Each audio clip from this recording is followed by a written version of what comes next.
What's going on, boys? It is day number 11 of reading through the book of Isaiah. Today we're going to be looking at a pretty short story that is titled The Branch of Jesse. So we're going to be looking at this story of this branching process that's happening, and then kind of some good words of faithfulness that Isaiah is going to give to encourage us. I hope that you guys are still enjoying this series as much as I am.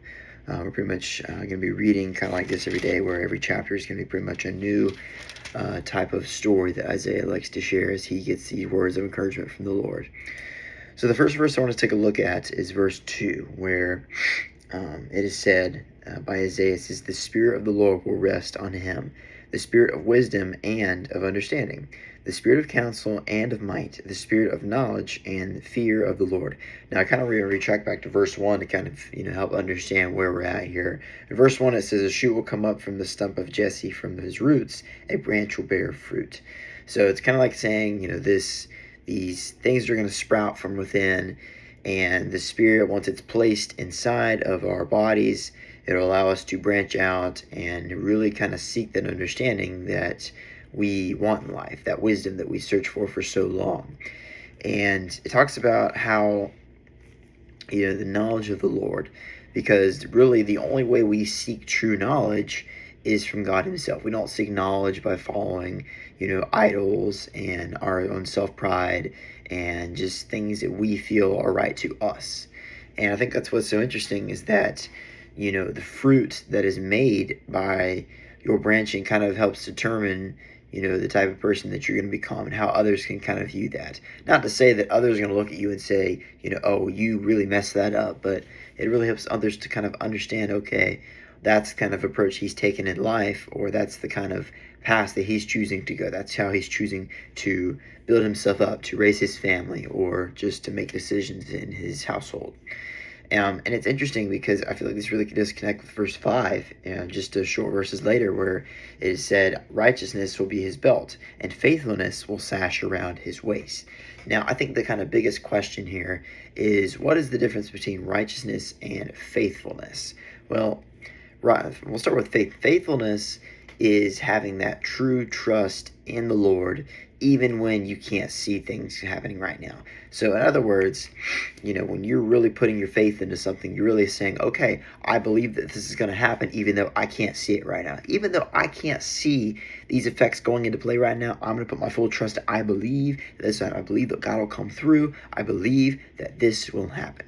That's what it means to be faithfulness. Righteousness means that you are choosing to live a life that is not necessarily based off making right decisions. Not saying that, 2 plus 2 is 4 instead of 2 plus 2 is 5. It's not like that. That's just, pure common sense. Righteousness is that ability of creating a necessary environment that doesn't necessarily make decisions that make people happy, but you are making decisions and you are choosing actions that are going to benefit you and others in the long run. So maybe that means you are going to limit yourself from what you have accessibility to, or maybe you're going to discipline yourself through a certain routine, or whatever that looks like for you. That's the kind of difference between righteousness and faithfulness. You hear all these words: wisdom, righteousness, faithfulness, understanding. A lot of these words, are very, while they are positive, they all have their own distinct meanings. And we have to really understand what that means before we can put them into a sentence and try to explain them ourselves. And I love, how he talks about, this righteousness and faithfulness, because it really makes me think of I can't remember exactly what book it is in the New Testament, but I know it's by the Apostle Paul, about the armor of God. And I love how verse 5, that's kind of the immediate thing that came up in my mind, was the armor of God. Talking about the breastplate and the sword and the sash and the belt, all of that. That's the immediate thing that came to mind. So don't know if that's something that would have come to mind if you read this verse, but just wanted to share that. That was just kind of a thought that came up. So leading into my last verse, I feel like this verse is really kind of interesting. It's verses 8 and 9. And I think verse 6 and 7 are kind of, something that could be added onto it if you want to do that.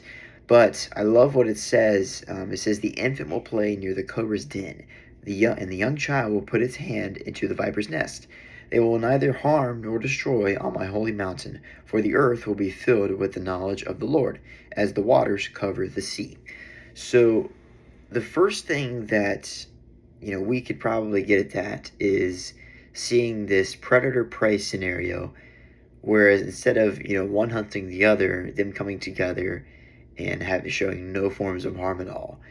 So saying about the infant and the cobra, most of us would expect, an infant and a cobra, the cobra would go after the infant. And same thing with the viper. You think about these dangerous snakes, if you go out into the woods, and if you've seen some snakes before, or if you watch these TV shows, all these crazy snakes and all that, these snakes, they can kill people with their poison, they can kill a human, and so, talks about these things just are not, are not harmful at all.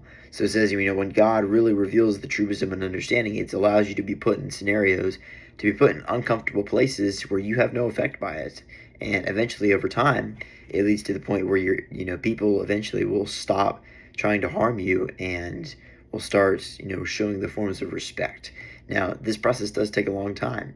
There's still plenty of areas that I, need working with, as far as people that I'm trying to, show love and respect towards.